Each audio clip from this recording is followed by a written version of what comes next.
Bienvenue dans ce nouveau billet de la Bourse en stress en date donc du 31 mai 2024. Et oui, un nouveau mois fini. Alors, où est-ce que nous en sommes? Donc, déjà le VIX, qui est pas vraiment notre ami actuellement en termes de vendeur de primes. En tous les cas, 12,91, donc c'est pas BZF. Donc on voit que la peur, etc., n'est pas si importante et que tout va bien et que peut-être que la Fed baissera les taux, peut-être bientôt, voire jamais, en tous les cas concernant 2024. Le SP500, donc on est au-dessus de la moyenne mobile, donc 50 jours. On clôture à 5250 points, voilà, j'enlève les 77. Le Dow Jones. Alors le Dow Jones, on avait testé, on en avait parlé il y a 15 jours, on avait testé les 40 000 points. Yes. Bon, on retrace légèrement et on repasse sous la moyenne mobile 50. On va voir le graphique juste après. Alors, le pétrole, c'est toujours pareil, donc ni trop cher, ni pas assez. Donc on a clôturé cette semaine à au-dessus des 77 dollars et on est au-dessus de la 200 et la 200, la moyenne mobile de 100 jours est au-dessus de la 50. Bon, la technologie. Alors la technologie, on finit donc sur le TFXLK à plus de 210 dollars. On est au-dessus de la 50 est au-dessus de la 200. On est vraiment en phase bullish. Bon, et ben voilà. Alors par contre, il y a des bruits comme quoi le marché de la technologie serait peut-être surévalué actuellement. Bon, voilà. Donc ce sont des bruits, mais, il n'y a pas de fumée sans feu comme on dit. Alors le dollar index, donc le dollar, il est toujours aux alentours, vous voyez, des 104 points. Bon, le Bitcoin, bon, pour l'instant, ni surévalué, et on finit à 67 700 pour dollars pour un Bitcoin. Alors, effectivement, on avait monté, et puis voilà, on est repassé sous la moyenne mobile 10 jours, et on est toujours au-dessus de la 50. Bon. De manière, on est parti sur une valorisation de l'or, donc voilà. Et à suivre également le silver. Et le silver, c'est un peu la même chose, puisque c'est toujours le suiveur de l'or.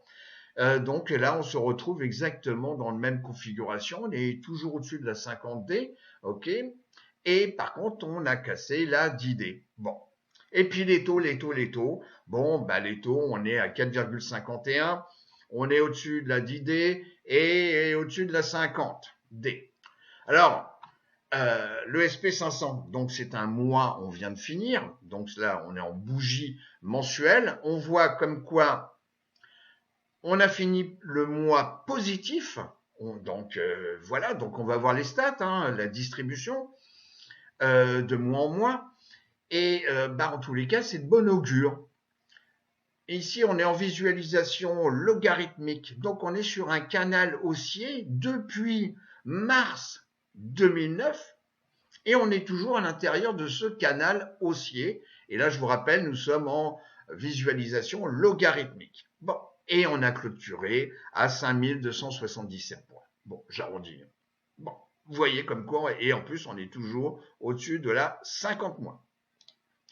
Alors, si on regarde maintenant en daily, on voit que le SP500 donc nous a fait.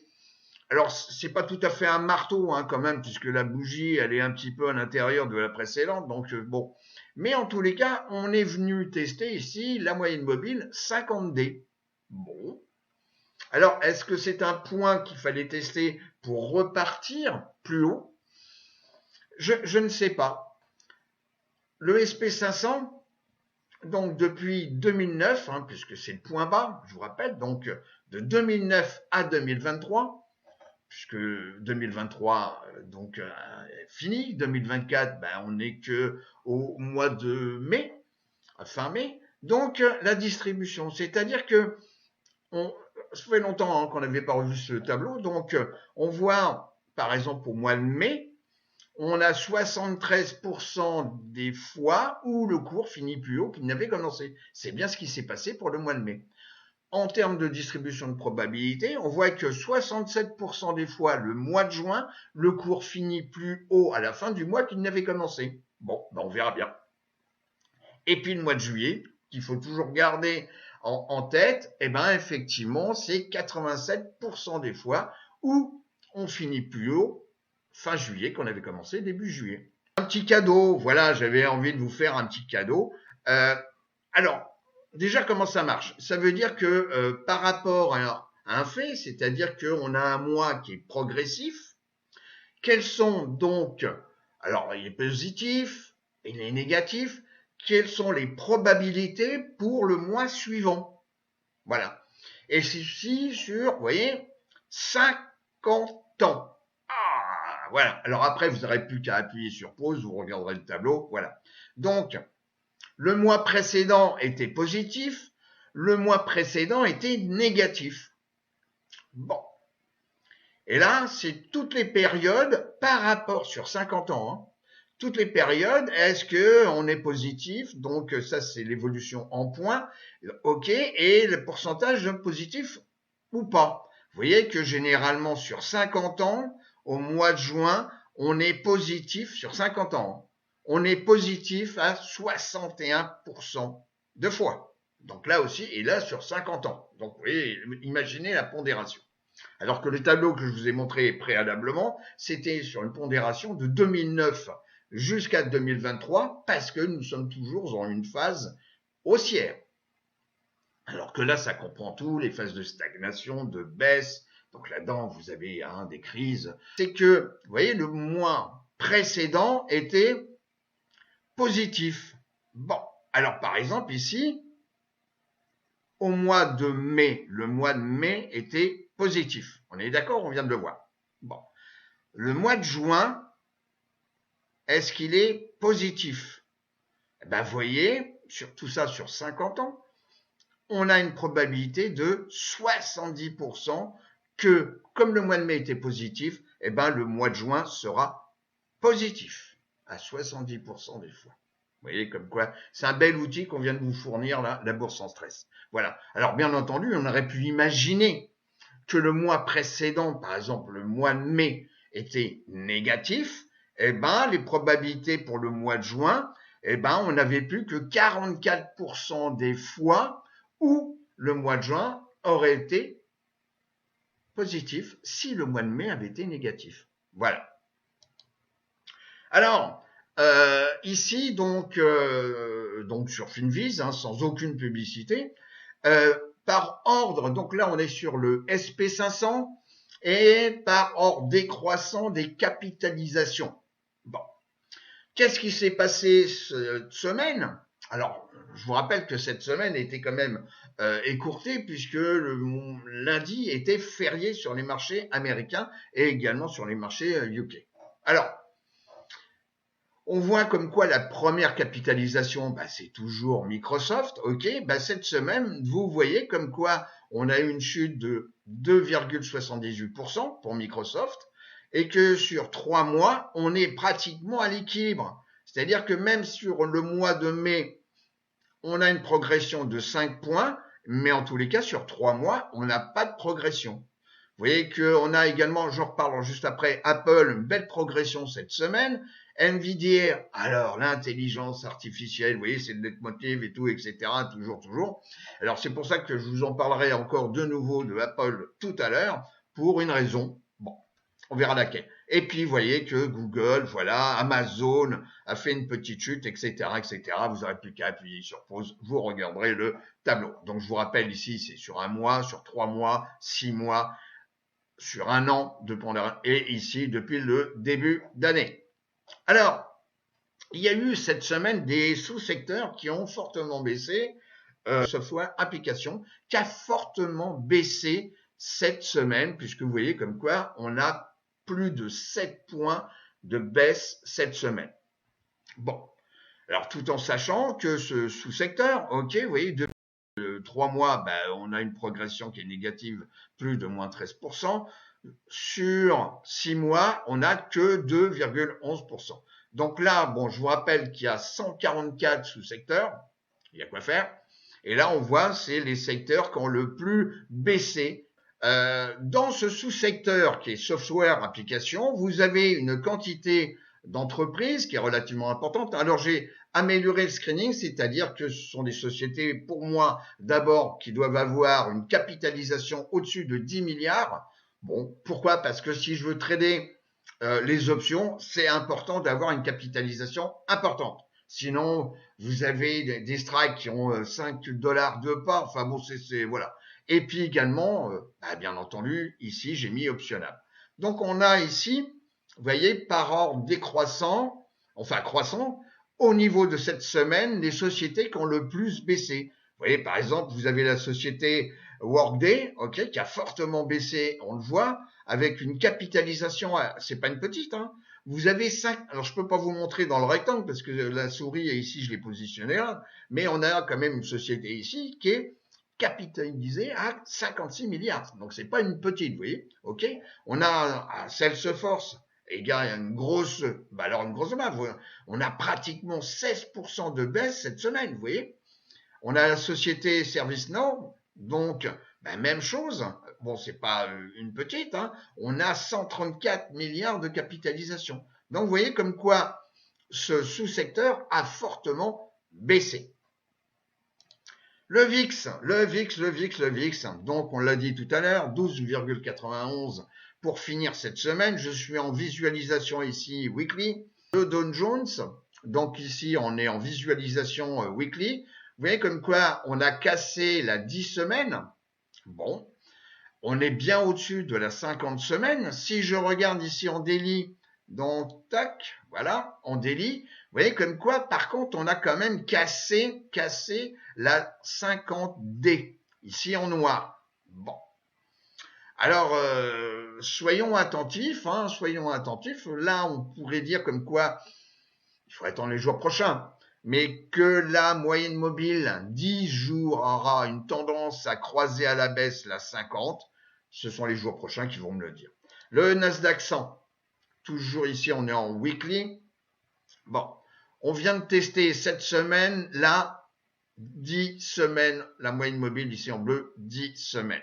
Et si on regarde ici en daily, voilà, donc, vous voyez que ici, là, par contre, alors c'est pas tout à fait, franchement, hein, un marteau, hein, parce que le body, il est vraiment tout petit, mais on est venu quand même tester assez brutalement dans la journée, donc, du 31 mai. On a voulu venir ici tester la 50D. Bon. Alors, le Russell 2000. Alors, ça, c'est important de le visualiser. C'est quand même le reflet de l'économie américaine. OK? Donc, vous avez ici 2000 sociétés qui composent vraiment le cœur de l'économie américaine. Et vous voyez, on en a parlé un paquet de temps, on est toujours dans une zone de congestion. Alors même si on est légèrement au-dessus, bon, la moyenne mobile 50 semaines est toujours en dessous de la 200 semaines. Bon, et on a clôturé cette semaine au-dessus de la 10 semaines. Autre petit cadeau, donc la saisonnalité en fonction du jour. Donc vous voyez, vous avez un tableau qui démarre depuis 2000 jusqu'à donc 2023, 2024, non 2023, excusez-moi. Donc où ici vous avez l'évolution du SP500, d'accord. Mais ce qui est un peu intéressant aussi, vous allez vous apercevoir que, et c'est valable aussi bien sur les stocks que sur les options, vous avez des jours où, en termes de probabilité, vous avez des jours qui se passent mieux que d'autres. Le lundi, vous voyez comme quoi on a eu des années où on avait des progressions plus importantes que par rapport au vendredi. Actuellement, il y a eu un jour qui, jusqu'en 2021, où il y avait toujours des belles progressions. C'était le mardi, le Tuesday. Donc, alors ce petit tableau, je vous le mets à titre donc pédagogique, voilà, mais parce que c'est intéressant. Parce qu'on aurait tendance parfois à prendre tous les jours. Non, il y a des jours, ça vaut le coup de prendre une position. Alors effectivement, il y a ceux qui vous disent comme quoi il faut être toujours, hors marché pendant le week-end, etc., au cas où, etc. Oui, mais par exemple sur les options, il est toujours intéressant de prendre des positions le vendredi. alors ça peut être des positions de vente de poudre, d'achat de call ou des covered call. Bon. Et puis, ben, on s'aperçoit que dès la semaine d'après, eh ben, on a quand même la tendance avec soi. Alors, je vous avais parlé il y a 15 jours donc du copper. Voilà. Bon, alors le copper. Je vous avais dit comme quoi, voilà, on venait tester des plus hauts. Voilà. Donc ça, c'était le 17 mai.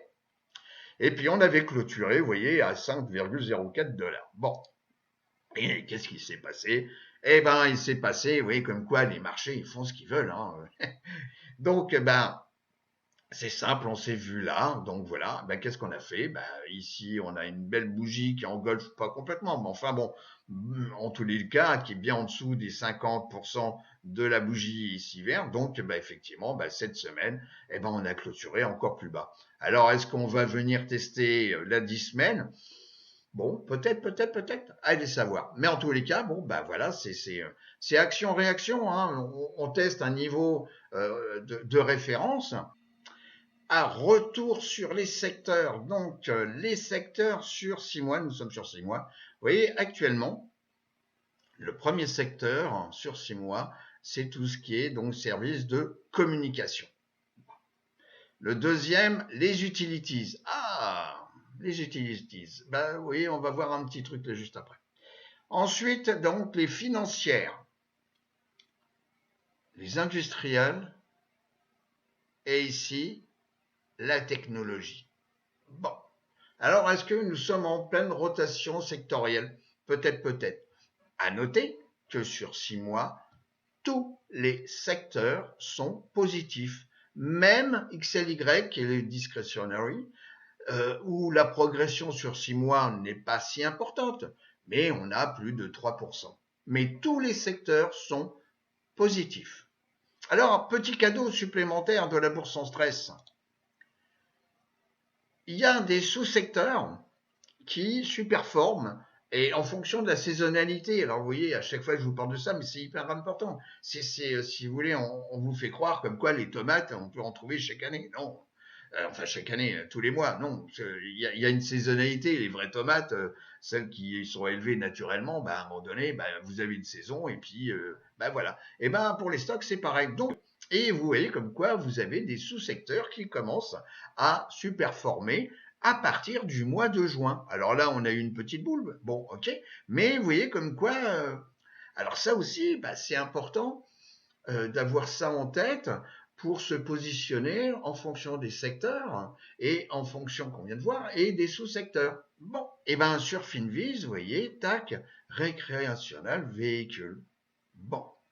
Et si, donc, par ordre décroissant de capitalisation, vous avez par exemple la première société, alors c'est pas des grosses capilles, alors bon, avec les options, méfiez-vous, hein, parce qu'on peut avoir entre chaque strike des pas de 2,5 $, de 5 $, donc parfois, bon, vaut mieux peut-être faire du coverall call, par exemple.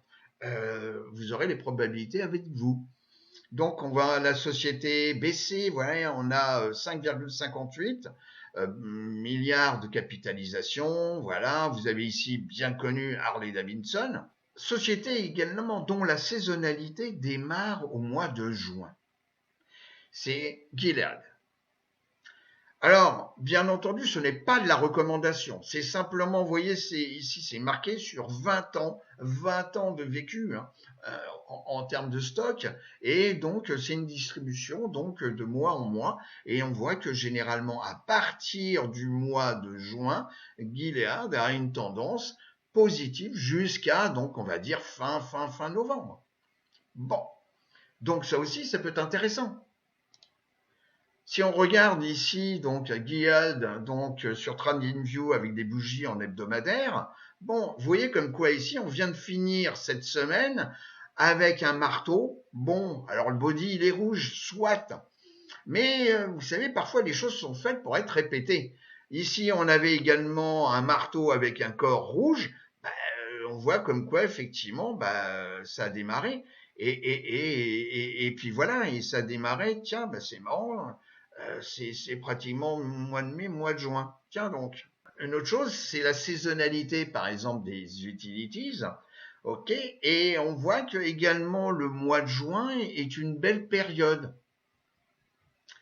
où effectivement au mois de mai on a blabla, voilà, hein, et puis au mois de juin, voilà. Bon, alors je vous rappelle, c'est pas encore de la recommandation, voilà, c'est simplement le fait de mettre les probabilités de notre côté et d'utiliser des outils. Alors, dans l'eau, je vous ai trouvé une société qui s'appelle NEE, ok. Ici, on voit en One Week, et on voit que sur en One Week, cette semaine, on a confirmation comme quoi on a bien cassé ici la moyenne mobile 200 semaines. La 50 semaines ici commence à s'aplatir. On pourrait dire comme quoi on va rentrer peut-être dans une phase de surachat, donc sur le RSI 14. Le MACD, bon, on voit comme quoi il est franchement dynamique, ok, mais voilà, les données me disent comme quoi cette société est dans le secteur des utilities et les secteurs, toutes les sociétés qui font partie des utilities, d'une façon globale, profitent de ce qui se passe ici marqué à l'écran. Bon. Alors la société Next, voilà, énergie, etc. Donc on est dans les utilities, c'est les sociétés qui sont régulées dans le domaine production d'électricité.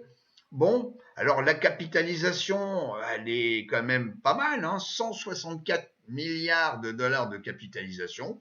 Bon, voilà, on va pas faire énormément de sous avec les utilities. Je vous rappelle que les utilities, généralement, ont, regardez, un bêta ici, un bêta sur 5 ans, on a 0,50. Donc, pour ceux qui ont fait la formation, vous comprendrez. Donc, ça veut dire comme quoi ce sont des sociétés beaucoup plus pépères que l'évolution du SP500, par exemple. Vous voyez. Alors Apple, pourquoi un petit clin d'œil? On a vu tout à l'heure sur les grosses capitalisations où effectivement Apple, donc c'est quand même un mastodonte, ok. Il est plus facile d'accès parce qu'à un moment donné, effectivement, il y a eu une réduction du prix en augmentant donc le nombre de shares. Et on voit comme quoi ici en Delhi, bon, on est dans une zone de congestion, mais quoi qu'on dise, on a clôturé au-dessus de la 10 jours. La 200 a changé un petit peu donc de forme, et puis la 50, qui était en dessous, repart à la hausse. Bon, on n'a pas encore croisé, la 50 n'a pas croisé à la hausse, la 200D, on est bien d'accord. Mais bon, on est dans une zone ici en weekly, dans une zone de congestion. On a ici, puisque le mois est fini, on voit comme quoi on a une belle bougie et on est bien passé au-dessus de la 10 mois, ici en bleu. Alors pourquoi on peut s'intéresser à Apple? Alors pour, bien entendu, quand ceux qui ont un portefeuille important, quand on fait du trading d'options. On est bien d'accord, c'est pas à la portée de tout le monde, parce que là, un contrat, ok, effectivement, le risque, c'est quand même 100 fois la valeur du strike. Bon. Donc, voilà. Mais en tous les cas, voilà, c'est juste. Et pourquoi? Parce que Apple, contrairement à d'autres, a l'intention de développer ses propres puces concernant l'intelligence artificielle. Aujourd'hui, vous voyez, le leitmotiv, c'est simple, la société, voilà, elle dit, tiens, je vais faire de l'intelligence artificielle. Alors là, on y va, allez, on y va. Ok, bon. Alors, Apple a l'intention de développer ses propres puces, donc, pour l'intelligence artificielle, donc, pas prendre comme d'autres Nvidia, bon. Et puis à noter aussi, je vous le montre, voilà, comme quoi, on a un indice qui s'appelle NQ Intel, qui est un indice qui nous donne donc tout ce qui est intelligence artificielle concernant le Nasdaq. Et cette semaine, vous voyez comme quoi, le 31, on a clôturé, alors c'est vraiment pas un marteau, ok, mais on a clôturé sous la 50. Bon. Est-ce qu'on va aller vers le sud ou vers le nord? Ce sont les jours prochains, mais en tous les cas, c'est un bel outil pour savoir si je dois prendre des positions sur Apple. Alors, Michael vous a fait dernièrement un short, comme on dit, donc acheter un call in the money. Moi, je vous le propose. Ben voilà, donc je vais appuyer sur pause, mais en tout cas de l'écouter. Je vous le conseille. Et puis moi, je vais vous dire donc à tout bientôt. Je vous souhaite une excellente semaine de trading. Et comme dit si bien Michael, trade safe. À bientôt les amis. Au revoir.